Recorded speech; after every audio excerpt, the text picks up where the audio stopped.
Today's podcast is sponsored by Barrage Coffee. It's veteran owned and operated. I can't thank them enough for their sponsorship. Today we got Clayton Jenson on. First off, I want to thank you for coming on the podcast. I know we had some technical things going on, but we worked through it, and I'm honored to have you on, brother. All right. Thanks for having me. Absolutely. Now, you grew up in Iowa, which is a lot of cornfields, a lot of hunting, fishing going on there. Were you an outdoorsman, or how'd you grow up that way? Well, I grew up in a small town, about 25,000 people, and we, grew up kind of just trying to find our own fun. I spent a lot of time outside. I'd go explore creeks and the prairies and old farm buildings and farm ponds and stuff. And, I slept outside a lot at night. I'd sneak out, just shy of midnight and sleep outside on school nights and come back in before my parents woke up. And, yeah. That's pretty wild, man. Yeah. So pretty interesting childhood. So I seen a picture, and I was going to upload it on here of you fishing in your soccer uniform. So obviously you played some sports. Pretty cool picture. Your mom's in the background. You want to tell us about that picture? I don't have it to upload. I'm sorry about that, Sure. but it's a really cool picture of a young kid standing on a dock fishing. Yep. So I guess that's kind of two things. I started fishing, I think. My dad started taking me. I was about 3 years old when I caught my first fish, and I've been doing it my whole life. I even took a pole to Iraq with me. We lived on a small lake, so I've always loved fishing. I'd say about kindergarten, 5 or 6 years old, I started playing soccer. And I fell in love with it. I wasn't a huge guy, so in my teenage years, I wasn't gonna compete in football, and I wrestled as well my whole life. But yeah, soccer really kind of, I connected with it. Got pretty good. Got in the Olympic development program, and even I went to Japan in 1993 for the Youth World Cup.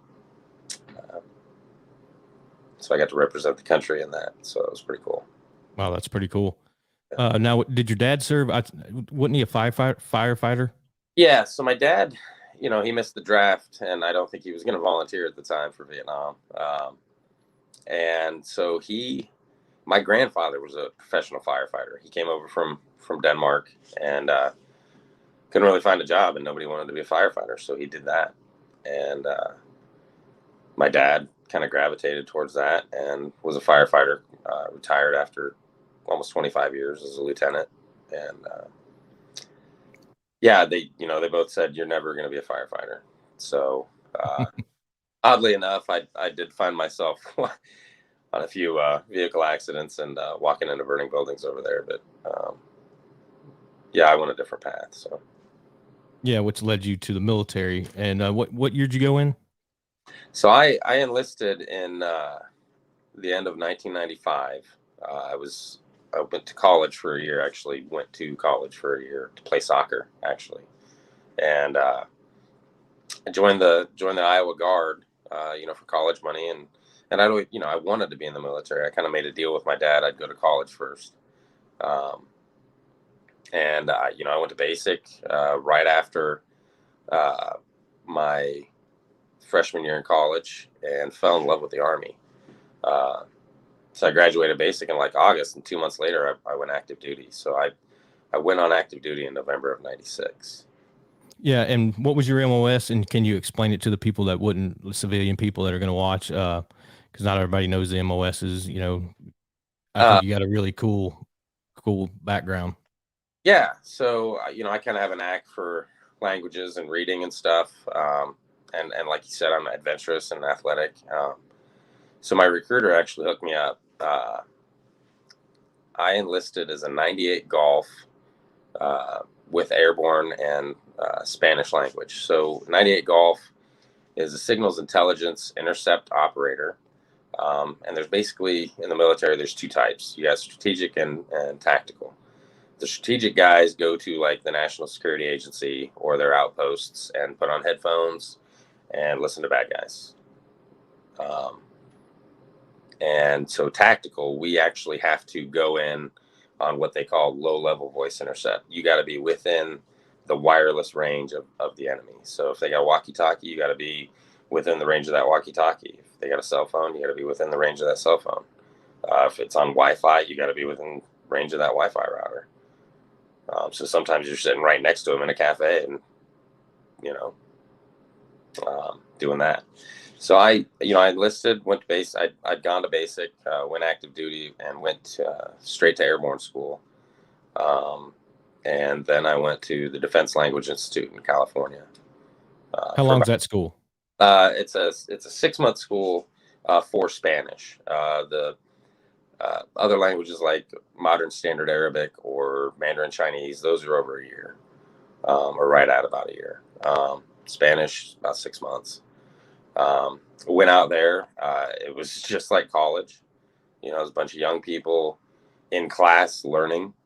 So it wasn't really what I would consider very military, other than wearing uniform and standing in formation in the morning. So graduated that with honors, maxed out the test in Spanish, and I knew I'd kind of found my niche. So I then went to advanced individual training in Texas to learn the signals intelligence job, how to intercept, translate, and transcribe or gist those conversations and write reports on that stuff. Graduated that, went to Fort Huachuca, Arizona, and learned how to employ the tactical equipment and kind of strategies and techniques out in the field. Then I had orders to 7th Special Forces Group right off the bat. Got to Fort Bragg, and they said, well, the 82nd needs you more. So I got shipped over to the 82nd Airborne and spent 6 years with them in the 313th Military Intelligence Battalion. Now, where were you when 9/11 happened? Were you at Bragg? I was at Bragg. I was getting ready. I was in a special program at the time, and I was getting ready to go back to language school for French on Fort Bragg. And that morning we got up, did PT, and then we went straight, and we were issued our books and class materials. And then I went back to my apartment. I had the day off. I was going to start language school the next day. And I was sitting in my apartment. We were standing in line for books, actually. And somebody said, hey, did you hear what something's going on in New York? And I was like, what? And they're like, oh, there was like a plane crash. I was like, man, that's crazy. Get home and turn on the news and see the second plane hit almost immediately as soon as I turned on the news. And I thought it was a replay of what had happened. Mm-hmm. And heard, everybody say, oh my God, another one. And I was like, oh shit. And pager went off immediately. And so I knew I had less than an hour to get to work. So I stopped playing with my books and packed my gear that I had at the apartment. And while I was packing my gear in the living room, I saw all of the F-16s and A-10s leave Pope Air Force Base and fly directly over my apartment at about 250 feet. Really? Oh, yeah. Every jet on the East Coast, just headed north. And all of them there on Fort Bragg at Pope Air Force Base. I mean, just 2 or 3 at a time, one after another. It was crazy. First time I'd ever heard fighter jets like that low, that fast. And I knew, something was up. And so I got to the organization I was working with at the time, and I was actually training in case they ever had to pull us over from the 82nd to work with them. And I got there and was immediately placed in isolation. And people were trying to figure out what happened and where we were going to go. And it took a couple weeks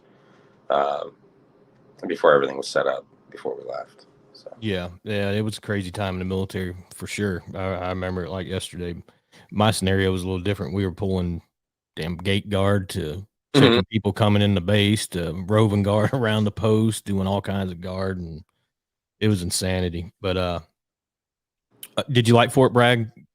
Yeah, it was home to me. A lot of people hate it. A lot of people can't wait to leave it. But like I said, the military really, I was a soldier, a warrior, whatever. So I love that kind of rigid military structure. And I love the level of professionalism in that unit in the 82nd. And Fort Bragg itself, geographically, I was an hour and a half from mountains, less than an hour and a half from the ocean, um, 3 hours from the DC area. I really liked it, liked the weather, liked everything. Yeah, I live about an hour from there myself, and I love it here. Yeah, It's nice. You got everything pretty much within driving distance. You don't have to yeah, get on the plane. It's pretty nice. So, yeah. so what year was your first deployment, and where did you go? And if you can talk about it, and what was your actual mission and job to do there? So my first, I guess, real world deployment was to the Caribbean. I was sent down there to do the SIGINT job on a boat, a ship.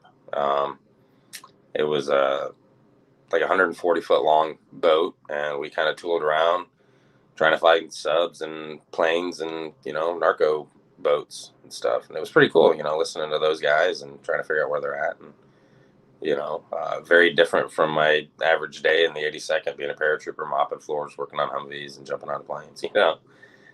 Um, just basic soldier stuff. I got to go be my job. And then I got back from that, and about 4 or 5 months later, I went to Ecuador and worked down there on a project for a couple months. And then that would have been 1999. And then I didn't really do much until 9/11. Yeah, and what was your first deployment to the Afghan land or Iraq? So, like I said, 9/11 happened. Within a couple weeks, we were staging to go in right outside of Afghanistan. And I got to go in and walk around and find friendly people and try and get them to come fight. And we'd walk within line of sight of a village, and I'd sit there and do my job, and I'd be like, yeah, I think we're safe going in there. And so I would go down in there. I was a lot of the time I was by myself. Really? Yeah, because I have this equipment, and I've also been trained in kind of how to talk to people, how to debrief people, and then some other kind of tradecraft stuff that you use to keep yourself safe and accomplish the mission. When you're talking to people, you don't know where their loyalties lie or anything. And so yeah, I was just basically backpacking around for a little bit, and then linked up with special forces teams and around Jalalabad, and yeah, we conquered the world. It was awesome. Yeah, it sounds like it, man. I don't know how I'd feel about being alone, but Yeah. ooh, it had to be kind of intimidating a little bit, right? Yeah, I was just shy of 25 years old. It was something, Shit. something I never expected. Yeah, that's insane, man. It's Yeah, it's cool, but I don't. It takes another level of guy to want to go out there by himself. That's nuts. I wouldn't say I wanted to, but Yeah, you had to. So yeah. And then we went through Tora Bora, and then I came home shortly after Tora Bora because the 82nd wanted me back, because they were gearing up to come over. So then I went right back with the 82nd, my actual unit at the time, and worked out of Kandahar for about a month, and then we moved up to the Coast province, which is on the Pakistani border, kind of central northeastern Afghanistan, and worked out of there. And at that point in the war, it's still very early on, June to like February the next year, or March the next year. And then we got to chase big bad guys. Taliban was still strong at that point. Al-Qaeda was still strong. We had a lot of other foreign fighters in the area speaking various languages. And it was war. You go in with, an infantry company or battalion-sized element, and you're trying to keep them safe. You're trying to find the bad guys and locate them, and you're also trying to gather that intelligence to build, for future ops or whatever. And that, again, it was a different type of deployment completely, but it was fun. I was with my best friend the whole time, Ryan, so we laughed, through the war. Mm-hmm. Get back home, and then, within few weeks, I was gearing up to go to Iraq for the invasion. Damn. 2001 to 2008, I was gone, just gone. We go to Iraq, and in the initial push, the element I was with was a slice of the 82nd that gets tasked to Joint Special Operations Command for their operations to support that. So, we had guys like me. We had Stinger missile gunners from our anti-aircraft, or our ADA battalion, Air Defense Artillery Battalion. We had the guys with the Stingers on their shoulders, and we had, just some various kind of specialty MOSs that would go work with them. Because at the time, their support package wasn't that robust, I would say. Yeah. They relied on us as kind of the tier 3 unit. They're tier 1, then you've got your tier 2, which is, SF, regular SEALs, other special ops guys. And then there's a portion of the 82nd and some other units that are called tier 3. We went in. I got to go with another unit from Fort Bragg, some guys I've worked with before, and we went into Baghdad, and they were, doing their gig. We were lasing targets for bombing. We were doing all kinds of stuff. It was really cool, again. And then I came back home because that element came home, and my company from the 82nd was gearing up to go to Iraq. So I got home in May, and in June I was back in Iraq. Holy shit, man. That's wild. I thought I was going to be home for a year because I just done, 3 deployments in a row. Now, how long are you gone for? 4 months, 3 months, something like that? Or first deployment, I was gone for 5.5 months, maybe. And then I came home, and then I was gone for 8 months. And then I came home, I was gone for 2 months, just shy of 2 months, and then came home and was gone for 9 months. Damn. And so, that tour in Iraq, 2003, early 2004, I was in South Baghdad again for a couple weeks.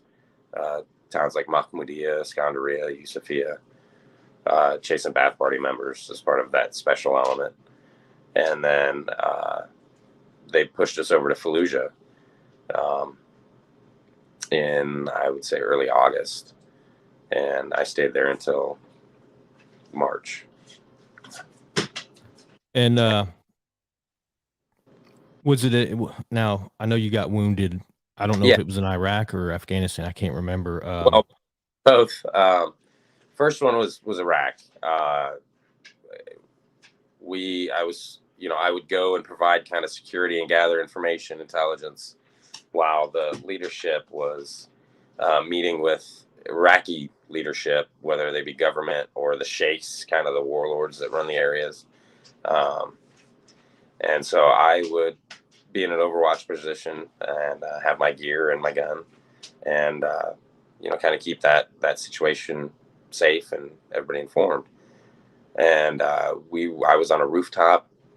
The 82nd Division commander and some other guys were meeting with some sheikhs, trying to influence them to get rid of the extremists in Fallujah.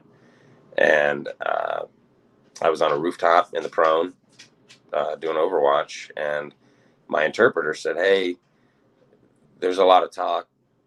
I think they're going to come attack us." And so I was like, "Okay, tell me what they're saying. Tell me what they're saying." I was like, "Okay, yeah."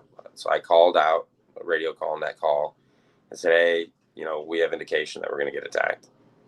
So guys kind of, got in a ready posture and stuff and beefed up security. And as soon as we did, like 6 vans and a couple pickups pulled up. The pickups stayed back 500-600 meters. But the vans came right up to the compound, and dudes jumped out and were lobbing grenades over the wall and shooting immediately. It was a raid. Yeah, it was a full-on raid. And so I'm on the rooftop, and I'm trying to engage guys on the ground. There's a guy popping out from kind of the side of a building, maybe a block down the street. And keeps popping out and firing RPGs at us. Fire one, pop back, load, pop back out. And I'm trying to hit him. And it's like whack-a-mole, And as I'm trying to kind of engage him, there was an apartment building maybe 100 meters off to my left. And then the Blue Mosque in Fallujah was kind of to my right and forward of me. And I knew something was wrong. I didn't know what. And I heard a loud snap. And I thought it was a gunshot, but it was probably my collarbone. And so I push up, and I go to grab my rifle. It was on the ground at this point. And I go to grab it, and my right arm just doesn't work. So I kind of get to my knees, grab it with my left hand, push up, and I go to grab the guy next to me. And we run to the door that goes downstairs, stairwell that goes into the downstairs. And I'm like checking him. I'm like, "Are you fine? You fine?" And he's like, "You're bleeding bad." And I look over, and I'm, it's coming out. Arterial blood is spurting. So I just grab it. We get downstairs, call for medics. They start to maneuver towards us, and the mortars start falling. So they get pushed back because they've now started mortaring us from those pickups that stayed back. And my lieutenant picks me up and runs me probably about 150 meters to the medics. Just chucks me fireman's carry and just runs. And there's mortars going off. It was pretty cool. And then it was pretty cool. Yeah. He saved my life. Yeah, absolutely. And so we get to the medics. Medics get me, kind of stabilized and throw me in a field ambulance, Humvee ambulance, Mm-hmm. We start heading to Baghdad. We're going down the highway from Fallujah to Baghdad, and there's a National Guard, resupply convoy in front of us. And they're doing like 35 miles an hour on the interstate. And we run right back into the rear of a truck that was driving blackout. Because in the 82nd, not everybody has night vision. So the kind of, the team leaders and guys like that get them. Well, the driver's a private. TC, the, passengers, his sergeant. And the sergeant's got the night vision goggles on. So this private's driving a Humvee down the highway, 70 miles an hour. And the sergeant's screaming, "Stop, stop, stop." He slams it up, and we hit the back. And I'm in meanwhile, I'm in the back of the ambulance on a stretcher with, clamps, forceps sticking out of my bullet hole and just, dying. And literally. And it's not funny, but the way you're describing it's kind of comical, but yeah. So, our Humvee still works. We get to the hospital, and I jump out of the back. I'm very upset about what just happened. So I rip off the straps. I jump out of the hospital or the ambulance, and I'm standing there, and I can see there's like 8 or 9 medics. They know I'm coming in, 8 or 9 medics and whoever, nurses, doctors, whatever, and they're standing there. I jump out of the back like nothing, and they're just staring at me, and I can tell, something's wrong, and I'm in shock, right? So I can tell something's wrong, and this doctor, I'll never forget her. She walks up to me, and she just kind of grabs me, and she says, "We got you." And I remember hearing that, and I don't remember much else. I collapsed. I'd lost a lot of blood, and had gone into shock so bad that I expired right there on the ground, right in front of them. They bring me in, and they worked on me for over 8 minutes, and I'm here. So Damn. yeah, and yeah, so right, I mean, I get wheeled out of surgery, and I'm in the hallway, and the brigade commander's out there, and they're like, wheel him outside, and they're looking at him, and I'm kind of sitting up in this gurney, and I'd just been defibrillated and all kinds of stuff. I was worn out. I'd lost all my blood, and he hands me a Iridium satellite phone. It's like, you need to call home right now. And I'm like, okay. And he's like, well, there was an embedded reporter at that meeting.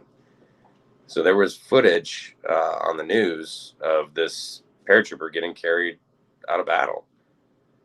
And so they didn't want my, family to see that. So I call home, reach my wife at the time on the phone at work. She's at work in North Carolina, and I'm like, hey, I'm fine.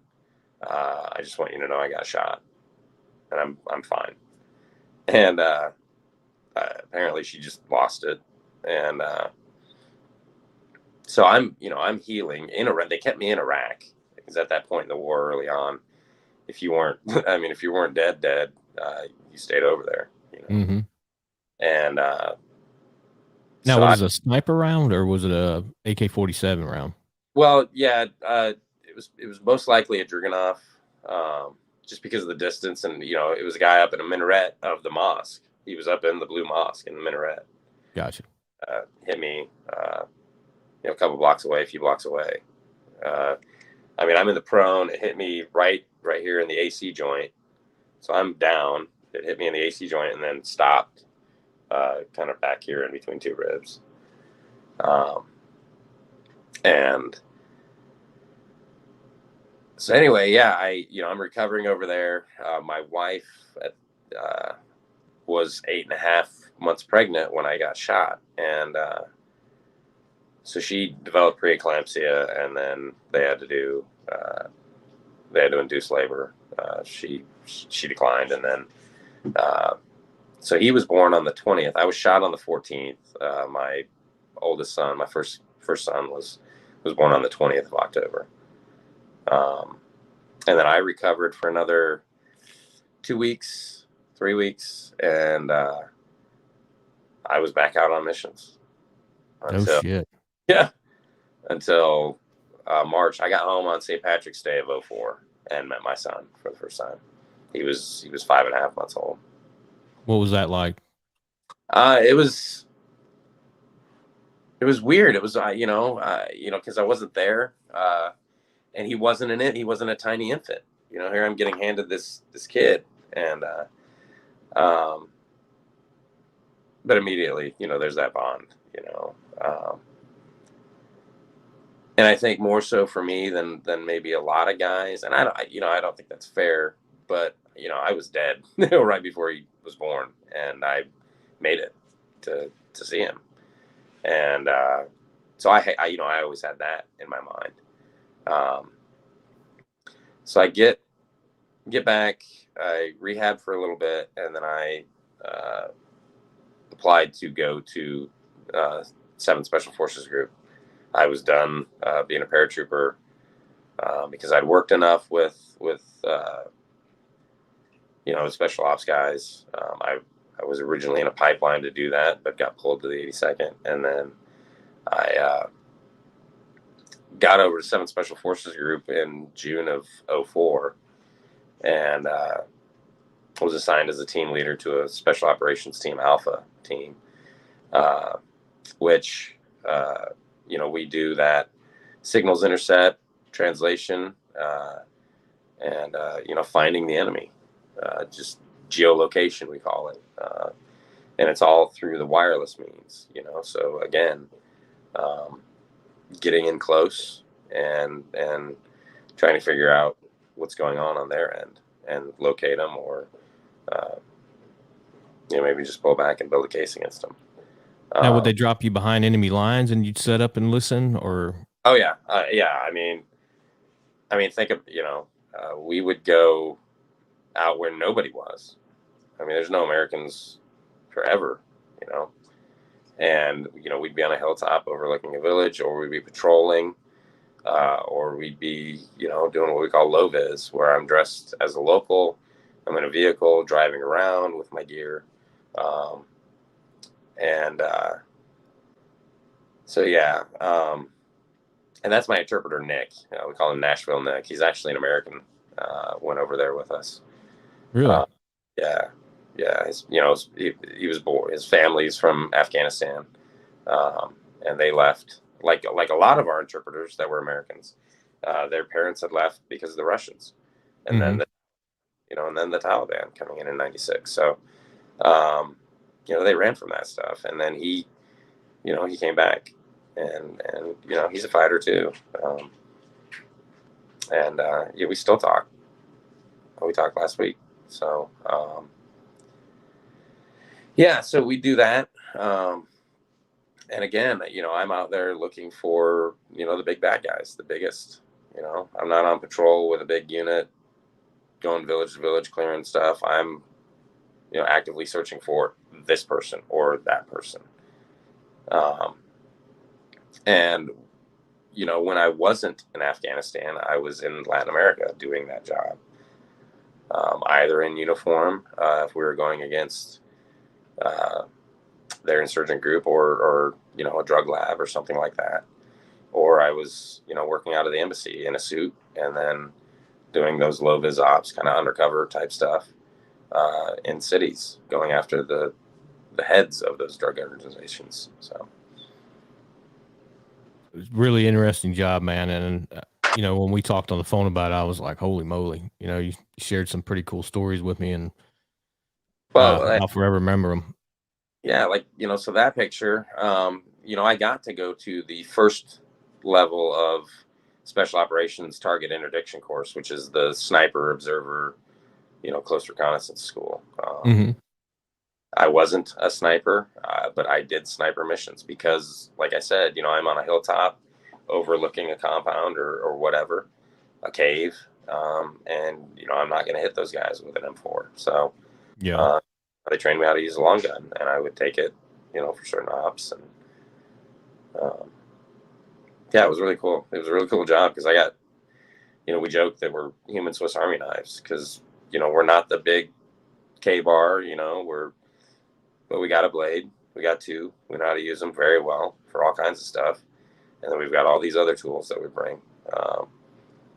And like I said, so I'm trained tactically, with the best in the world. I work with the best in the world at that stuff. So, guns, explosives, hand-to-hand, all that stuff. We get that training, that Army training. And then, there's parachuting, there's high altitude parachuting, there's, helicopter ops, there's boat ops. Some of the teams go to, we do scuba as well. And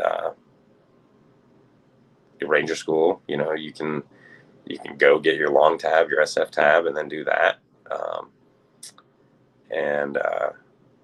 Go that route. We had a lot of guys because we have a lot of the training, the SEER school, the language school, and we already have a top secret clearance and stuff like that. So for us, we go to selection, MOS course, and then the final exercise. So it's very short for one of us to transition. A lot of guys do it. Yeah. And so, it was a really cool job. I ended up, after 15 years speaking fluently, speaking 5 languages, but having a working knowledge of about 7.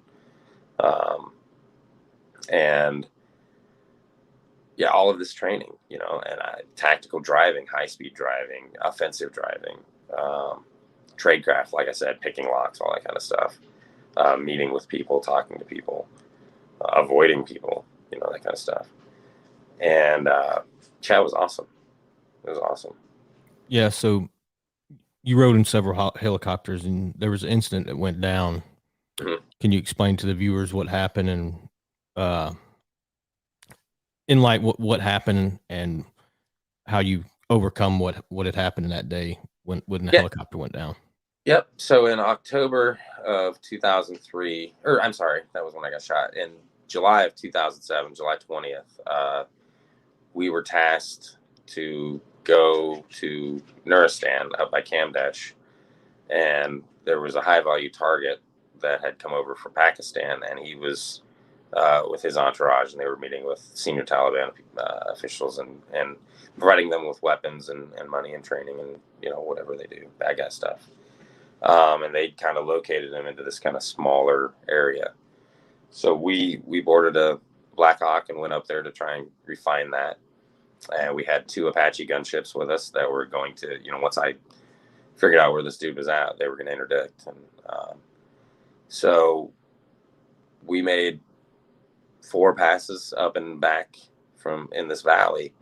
And each time we got closer, you know, they would say more, and I would get, you know, but the Apaches just couldn't see these guys. You know, they're behind rocks, they're in caves, they're behind real thick scrub brush. Everything's 100 degrees, so people don't show up under FLIR. And the pilot said, "Hey, of the Black Hawk said, we have enough fuel to make one more pass. You want to try?" I said, "Yeah, man, we're close. I mean, I know where he's at. They just can't see him." So we go to fly back up into the valley, and I hear them. Then, in each pass, they'd say, you know, "Should we shoot him down?" And, you know, the boss would be like, "No, no, no." Well, finally, nothing was even said, and I was looking straight forward, and we took shoulder-fired surface air missile to the tail of the helicopter, right on the back wing, the stabulator that keeps it horizontal, and that collapsed. So that threw the helicopter into a straight pitch onto its nose. And I remember distinctly looking. I'm sitting in the rear compartment facing forward, and I'm looking up and through the pilot's windscreen, and I'm seeing the rapids right in front of it. And I'm like, "Oh, this is it. You know, we're going to flip over and we're done." Jason, the pilot, gets it leveled out. And at this point, we're also taking large caliber anti-aircraft gun, the double barrel anti-aircraft gun, you know, the one that guys sit on and crank with their hands. And, you know, they're trying to shoot at us with all their AKs and stuff. Pilot gets it level. And then probably 30 seconds later, I'm looking out the door trying to engage, you know, where these muzzle flashes on the hilltop or hillside are coming from. And I mean, they're directly across from us. They're, you know, at altitude on the hillside. And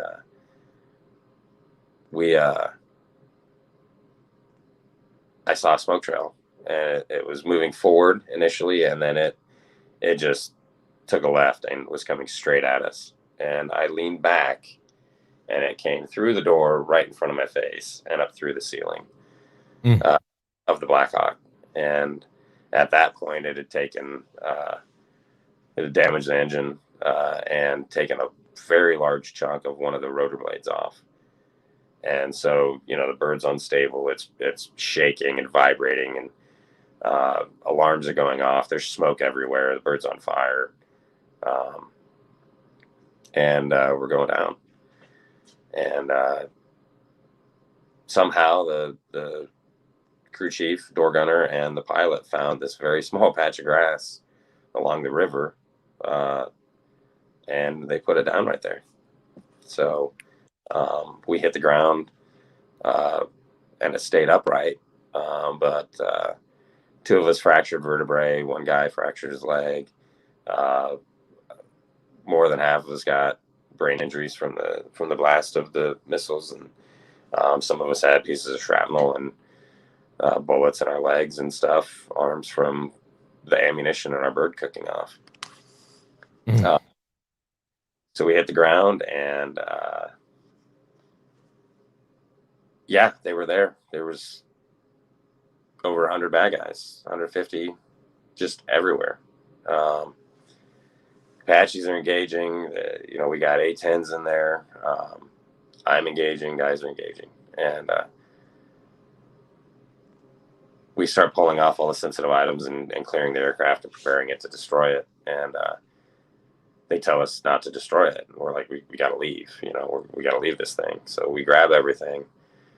Another pilot turned off his transponder and flew in and picked us up. He hovered right in the river, carried some guys and gear and threw them into the rescue helicopter and made our way to safety, engaging people on the ground as we're flying away and trying to get home. So we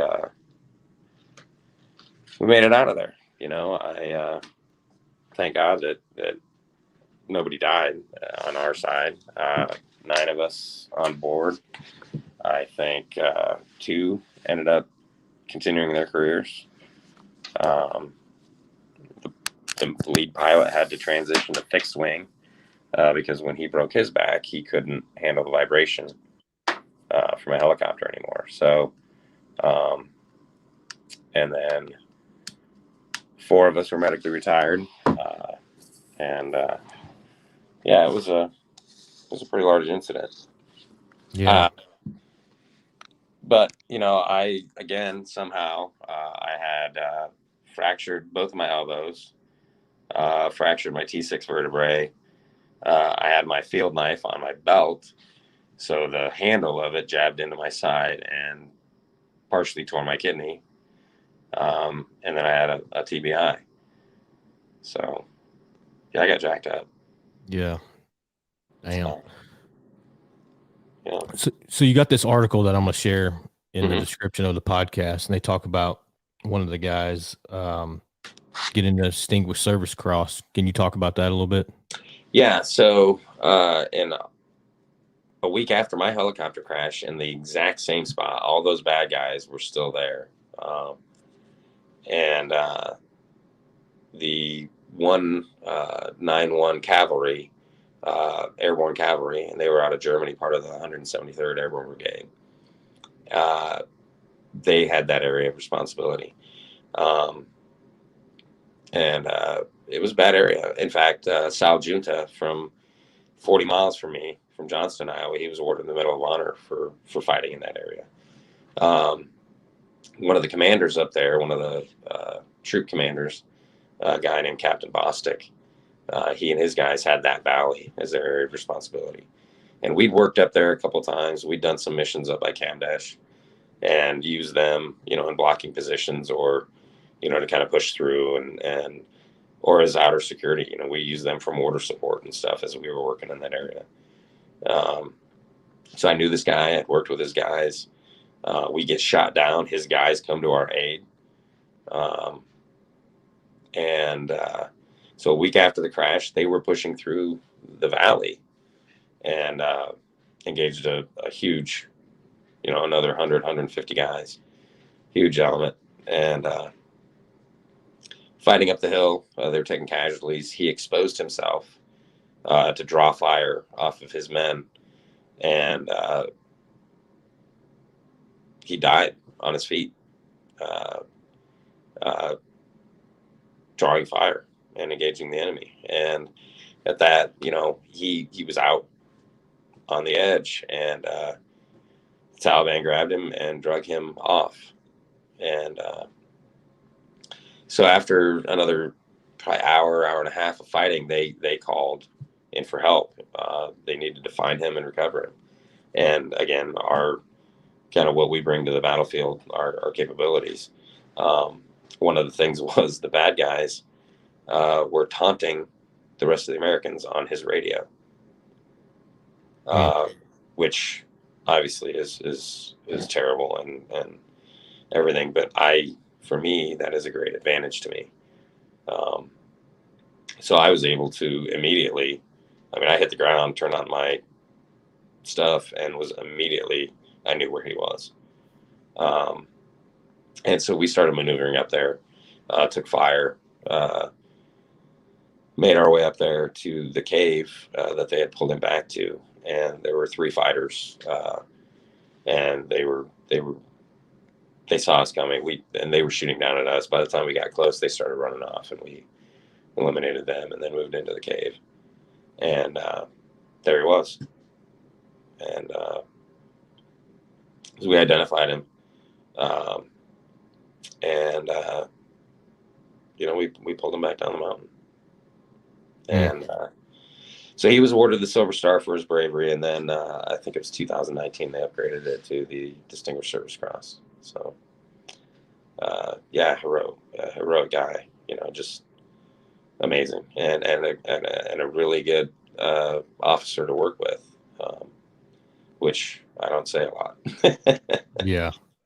But, yeah, man, I can hear the compassion in your voice, and it's a rough story to hear, and I can only imagine living it.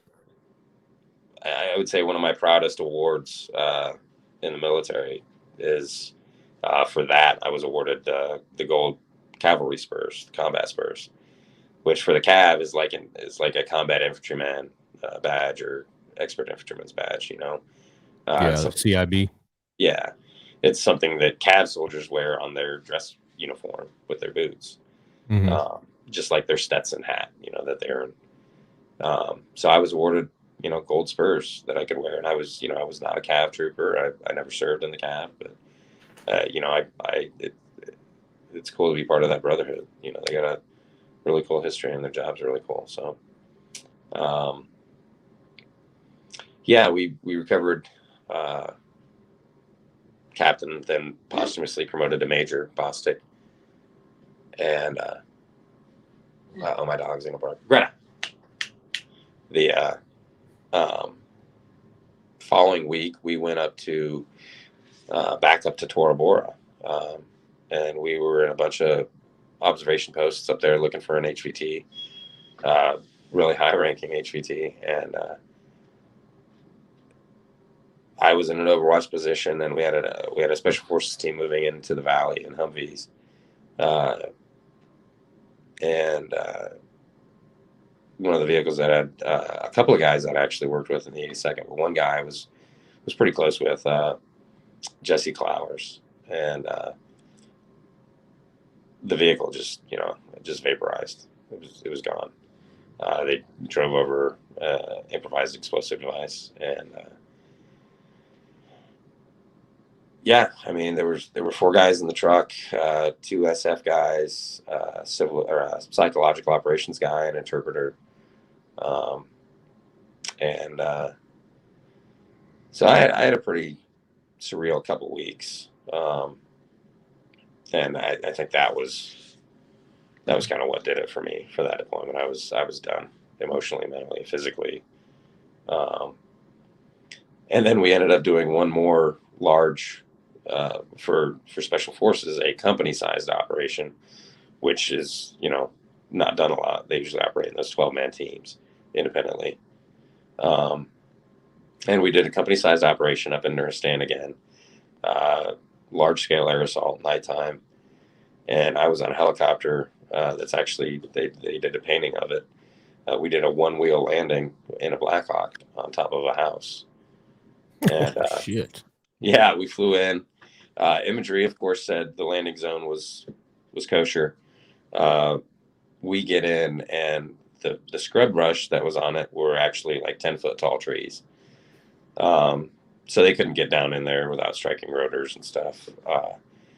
So the lead pilot, a guy named Tom Walton, came in and threw that guy down on one wheel, and we jumped out one side because the other side was hanging off the side of the building, So we came out the left side door and immediately took fire. I mean, I put boots on the ground. It was that muzzle flash, 40 feet in front of my face.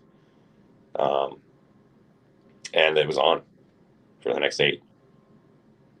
7-8 hours. Wow. It was on big time.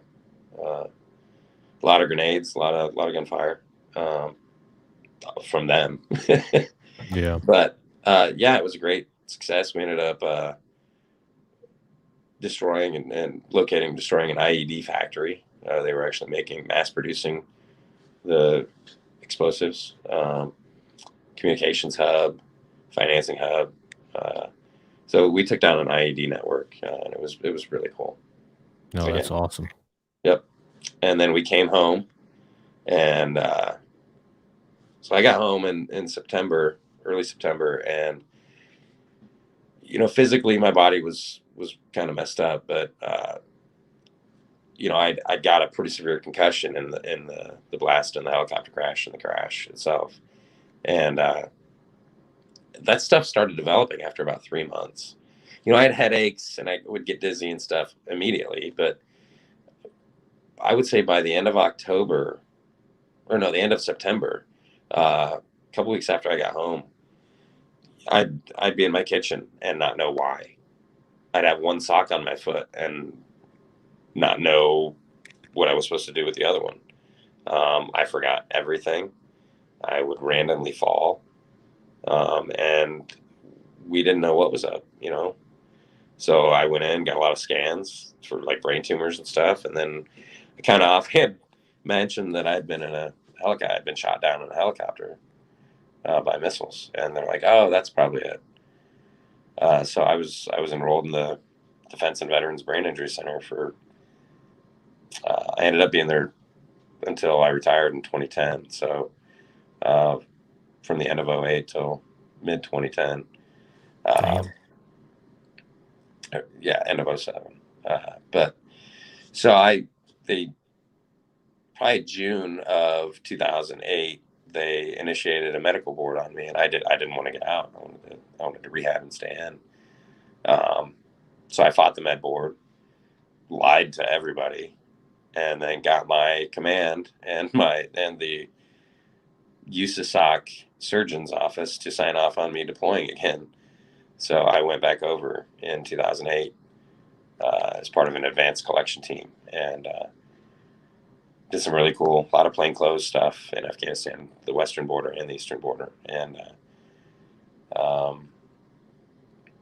yeah, I went back and I was doing it. And after about 2.5 months, I realized I couldn't, my brain wasn't keeping up.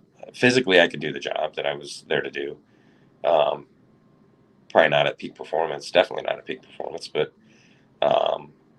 just mentally, I wasn't cutting it, and I knew it. So went in, talked to the SOT-A sergeant major, the task force sergeant major, and said, "Hey, I can't do this. I guess I need to get out." And he just kind of looked at me and he's like, "Clay, I can't believe you made it this long." Wow. And yeah, so I would say within 4 days I was on a plane back to the States, and got back, and the next day I was back at the Brain Injury Center. And I was really kind of serious this time about it. And I had to do all kinds of stuff before and after. I was having trouble reading. I was having trouble remembering numbers, names, anything. Short-term memory was just shot. My balance. I had to go through vestibular therapy and things like that, so I could walk upright without holding on to things and stumbling or falling. And so in June of 2010, I was finally medically retired. Wow. As a master sergeant with almost 15 years. So, man, that's incredible. Yeah. So I want to switch gears a little bit, and then, like I told you before, the reason why I do the podcast is to, help veterans out that are suffering from PTSD, suicidal thoughts, all different kind of stuff. The whole stigma deal. Mm-hmm. And if there's a soldier out there that's suffering from these thoughts or dealing with PTSD, what's something you would motivationally, because you suffer from it, what's the motivational thought you'd give them? Well, so, for me, it's been 10 years now since I got out, and it takes work. I've done a lot. I've done a lot with the Wounded Warrior Project, their programs, Catch a Lift Fund, Independence Fund. I've done brain injury treatment programs out of Massachusetts General Hospital, and then I've done hyperbaric oxygen therapy in Charlotte for a month. A lot of therapy, a lot of talking. And I would say, it's cliche to say, you just got to get going, just get up, get yourself going. And that's probably the hardest thing to do, as to just find a motivation, find a reason, find a purpose, find, any of that. But that is the key, that is the key. And for me, it's been getting back out in nature. The thing I loved about my job and deploying, honestly, out of 7 deployments, I volunteered for 5 of them. Yeah. I was going to have to go eventually, but I always jumped at the chance to go. For me, sitting back at Bragg in the office was like being in jail. Training to me was fun and awesome, but I wanted to do it for real, and so after doing all that and coming back and not having that level of importance or that level of action in your life, that level of chaos, if you will, I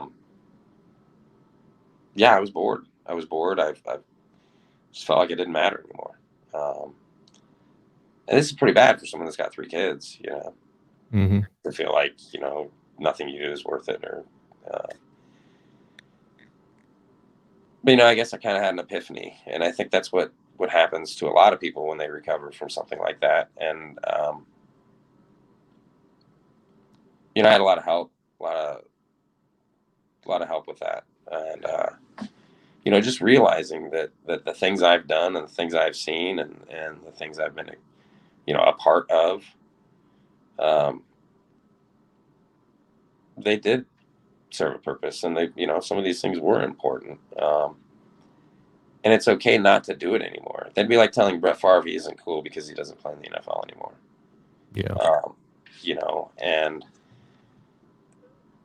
it took me a long time to realize I'm still the same person I was when I was a quote unquote cool guy, and,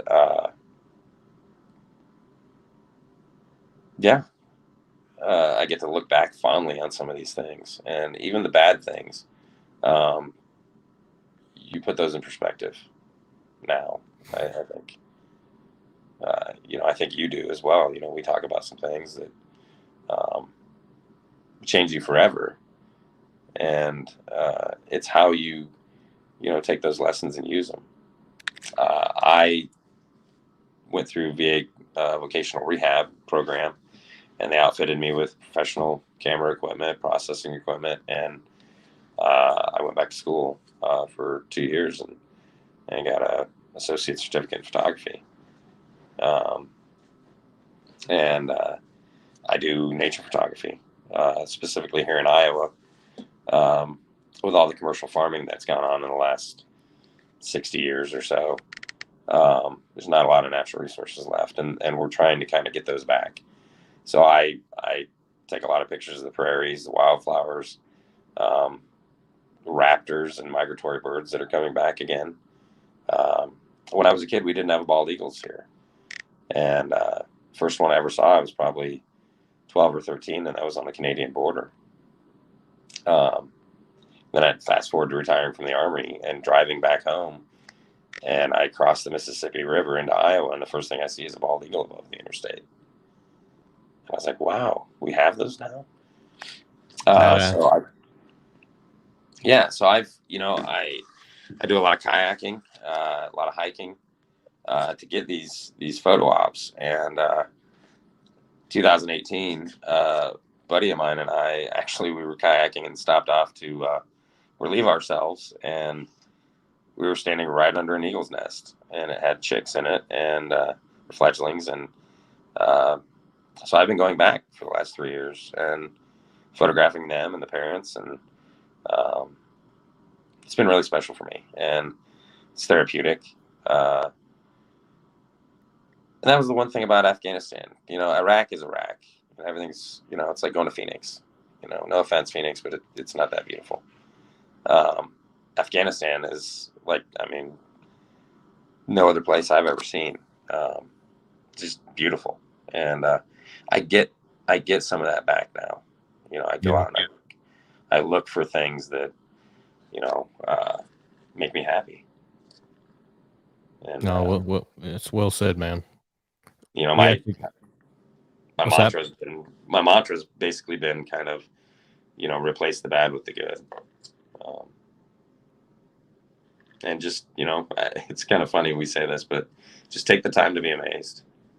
Slow down, look at the sunset, look at the moon, watch a butterfly. Just get out of your own head and look at the world around you, and you'll be amazed. No, I agree, man. Yeah, we actually got bald eagles right here. I mean, I've seen them 2 miles down the road, man. It's gorgeous. Yeah. I couldn't believe it when I saw it, but it's captivating. You know what I mean?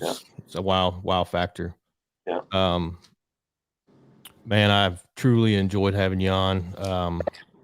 I can't thank you enough. Your story is amazing, and I hope everybody that watched it and listened that they get something out of it, because, man, that's pretty touching. It was emotional. That whole scenario that you talked about was pretty, damn, I couldn't imagine going through it. You know what I mean? I'm blessed that I didn't go through half the stuff you did, Well, yeah, but, and, it's, again, I used to try not to think about that day, recovering a fellow American. I think about it all the time now, especially now that he's been recognized, publicly so highly. And, it's really cool. I got to at least play a part in that. Absolutely. In his story. So. Yeah, man, that's awesome. Well, man, I appreciate you coming on. We got each other's number. You text me or call me anytime. And, dude, I feel like I've known you forever, man. We've talked on the phone for what was about an hour the other day. Yeah, it was a long time. Yeah, man, it was awesome. And I really appreciate hopefully we get to meet each other and hang out and maybe do some fishing, some hunting. I would enjoy it, man. Like I said, you're always welcome to come up to Ohio and come do a hunt with us, man. It's a good time. Oh yeah, that sounds amazing. Yeah. So, but thank you for coming on, brother. Like I said, I enjoyed it, and take care, and I'll keep in touch with you on the phone, man. All right. Thanks, Alan. Yes, sir.